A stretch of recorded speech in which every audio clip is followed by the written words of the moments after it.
ದಕ್ಷಿಣ ಭಾರತದ ಕುಂಭಮೇಳ ಎಂದೇ ಪ್ರಸಿದ್ಧಿ ಪಡೆದಿರುವಂತಹ ಕೊಪ್ಪಳದ ಗವಿಮಠದ ಗವಿಸಿದ್ದೇಶ್ವರ ಜಾತ್ರೆ ನಡೆದು ಒಂದು ವಾರ ಕಳೆದಿದೆ. ಈಗಲೂ ಕೂಡ ದಾಸೋಹಕ್ಕೆ ಜಿಲ್ಲೆಯ ವಿವಿಧ ಹಳ್ಳಿಗಳಿಂದ ಭರಪೂರ ದೇಣಿಗೆ ಹರಿದು ಬರ್ತಾ ಇದೆ. ಇನ್ನು ಮೈನಳ್ಳಿ ಗ್ರಾಮದ ಭಕ್ತರು 8,000 ಜೋಳದ ರೊಟ್ಟಿ, 4 ಕ್ವಿಂಟಾಲ್ ಶೇಂಗಾ ಹೋಳಿಗೆ ನೀಡಿದ್ದಾರೆ. ಪ್ರತಿ ವರ್ಷದಂತೆ ಈ ವರ್ಷವೂ ಕೂಡ ಮೈನಳ್ಳಿ ಗ್ರಾಮದ ಪ್ರತಿ ಮನೆಯಿಂದಲೂ ದೇಣಿಗೆಯನ್ನ ನೀಡಿದ್ದಾರೆ. ಟ್ರ್ಯಾಕ್ಟರ್ ಮೂಲಕ ಮೈನಳ್ಳಿ ಗ್ರಾಮದಿಂದ ಗವಿಮಠಕ್ಕೆ ವಿಶೇಷ ಭಜನೆ ಹಾಡುಗಳ ಮೂಲಕ ಕೊಂಡೊಯ್ಯಲಾಯಿತು.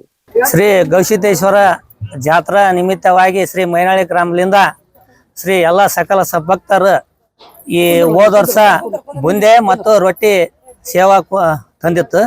ಆಮೇಲೆ ಈ ವರ್ಷ ಒಂದು ರೊಟ್ಟಿ, ಒಂದು 8,000 ರೊಟ್ಟಿ, ಒಂದು 4 ಕ್ವಿಂಟಲ್ ಶೇಂಗಾದ ಹೋಳಿಗೆ ಅದನ್ನ ಸೇವಾವನ್ನು ಮುಟ್ಸಕ ಮೈನಳ್ಳಿ ಗ್ರಾಮದ ವತಿಯಿಂದ ನಾವು ಬಂದಿದ್ದೇವೆ.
ನೀವು ಸಣ್ಣ ಆಗ್ಬೇಕಲ್ವಾ? ಅದು ಒಂದು ಉತ್ತಮ ಆಹಾರದಿಂದ ಸಣ್ಣ ಆಗ್ಬೇಕಲ್ವಾ? ಪ್ರತಿದಿನ ನಮ್ಮ ಜೀನಿ ಸ್ಲಿಮ್ ನ ಯೂಸ್ ಮಾಡಿ ಯಾವುದೇ ಸೈಡ್ ಎಫೆಕ್ಟ್ ಇಲ್ದಂಗೆ ನೀವು ಸಣ್ಣ ಆಗ್ತೀರಾ.